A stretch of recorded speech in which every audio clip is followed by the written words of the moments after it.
a des parents qui sont dans la sorcellerie, qui ont donné leur fille comme femme. Mais ils n'ont pas donné que leur fille sur le plan physique. Mais ils ont donné une autre femme sur le plan spirituel au fils qui est venu épouser leur fille. Des coutumes dans lesquelles on vit avec les morts. On vit avec les démons. Les démons sont comme dans l'héritage de la famille. Il y a des gens, ils sont là, vous allez les voir, elle est toujours frileuse, elle a froid. Ce n'est pas un froid ordinaire. Il y a des personnes qui sont très frileuses parce qu'elles vivent dans les eaux. J'ai présenté les 6 types de femmes et maris de nuit. Je vais en parler encore avant d'aller plus loin. Premièrement, nous avons ce qu'on appelle un démon qui visite la nuit dans les songes couramment ou périodiquement. Nous avons dit qu'on parle de femmes et maris de nuit, c'est généralement ce qu'on appelle des démons. Mais c'est un démon qui visite couramment ou périodiquement une personne dans les rêves, qu'on appelle aussi autrement les songes, puisque c'est interchangeable. C'est une action extérieure. La personne n'en est pas possédée. La personne n'est pas habitée par un démon, mais c'est un démon qui vient, qui visite, des fois de manière très permanente, des fois de manière périodique. Deuxième type, ce sont des démons qui possèdent des hommes et des femmes. Là, ce n'est pas un démon qui vient te visiter. Tu n'es pas possédé, tu es juste oppressé. On te visite et on part. Deuxième type, maintenant, c'est un démon qui vient vraiment, qui possède un homme ou une femme.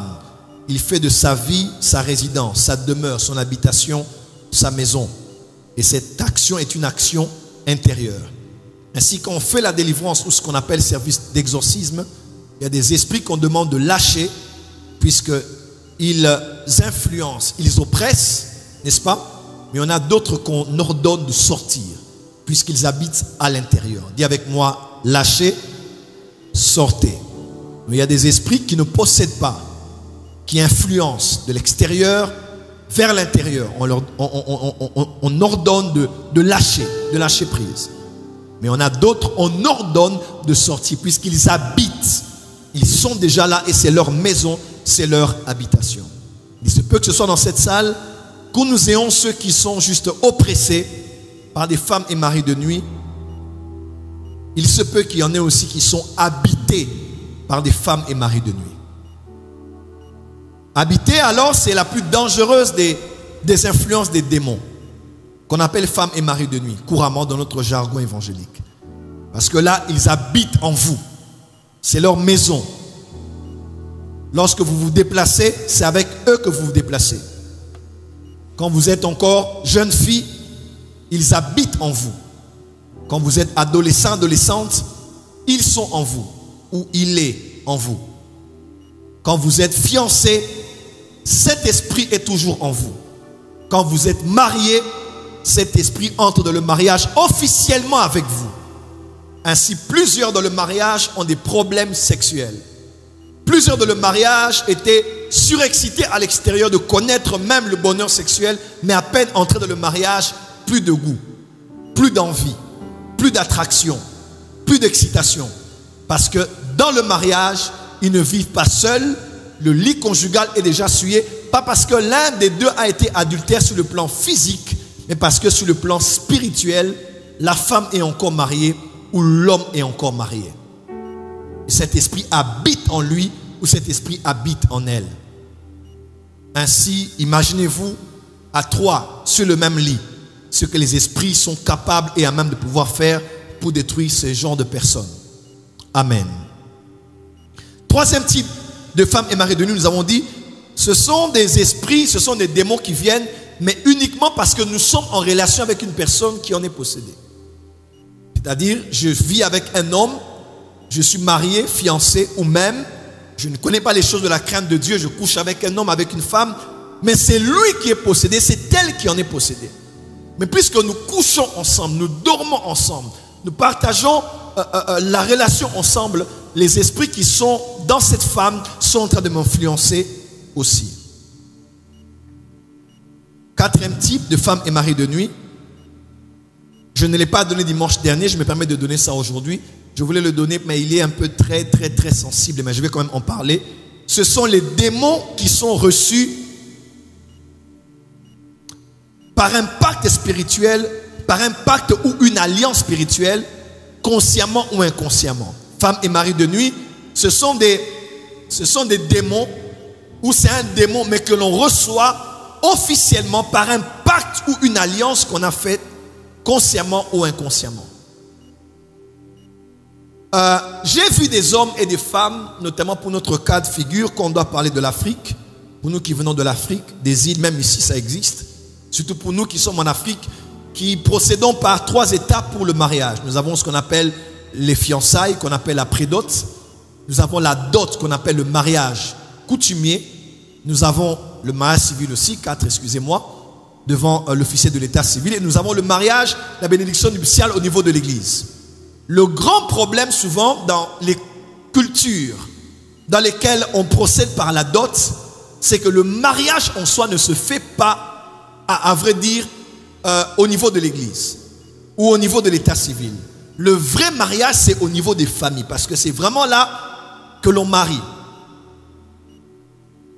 On emmène son fils, on apporte sa fille, et il y a tout un rituel qui se fait là, où il y a des choses qui ont été demandées exactement le jour où, un peu après la prédot.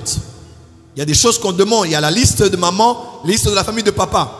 En Afrique, par exemple, vous allez voir, on vous demande une chèvre, on vous demande de l'argent, on vous demande de la bière, on vous demande...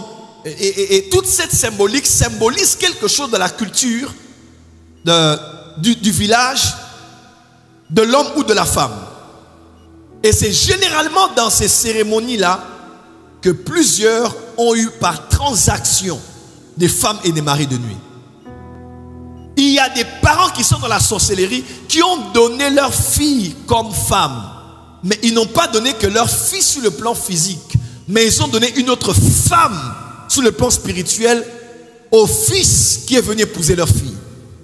Parce que dans leur famille, ils ont des fils physiques et ils ont des fils spirituels. Elles ont des femmes physiques et des femmes spirituelles.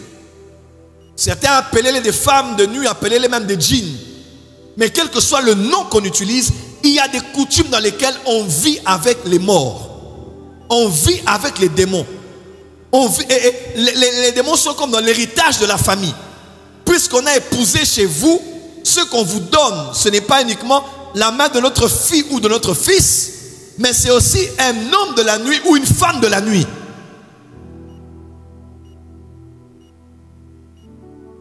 On a été dans des cas de délivrance où c'était même terrible. Certains même qui ont fait des pactes dans le monde de l'occultisme, de la sorcellerie. Vous savez, il y a différents types de sorcellerie. Il y a la sorcellerie où une personne est sorcière, mais elle est sorcière consciente, mais la pratique de sa sorcellerie, c'est plus dans le monde spirituel. Vous ne la verrez pas avec un livre, un grimoire, une pratique, quelque chose qu'elle fait, rien. Mais quand elle dort, elle va travailler. Elle peut tuer, elle peut faire beaucoup de choses.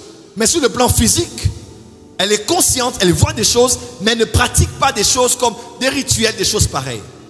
Mais la plus dangereuse des sorcelleries, c'est quand une personne, au-delà de ça, est capable de maîtriser les arts sorcellériques. Elle peut enseigner, elle peut maîtriser la technologie, elle peut travailler des choses sur le plan du monde conscient et détruire des vies, même aider des gens dans ce qu'ils veulent faire, en mal contre les autres. Là, c'est une autre dimension. Là, on me parlait de quelqu'un qui est une sorcière. Pas d'une sorcière, mais elle ne sait pas ce qu'elle fait vraiment. Mais sorcière d'une personne qui fait ça dans le monde spirituel et dans le monde physique. Là, c'est autre chose. Déjà, la sorcellerie, c'est l'art de la manipulation des âmes. Oui, dans la sorcellerie, tu peux être là, vivant, mais tu es déjà mort spirituellement. On t'a déjà bouffé.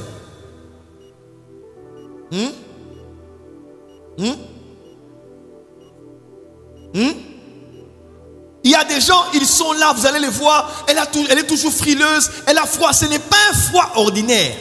Il y a des personnes qui sont très frileuses parce qu'elles vivent dans les eaux. Il y a des personnes très frileuses, très frileuses parce qu'elles sont déjà dans la morgue. Déjà dans un cercueil.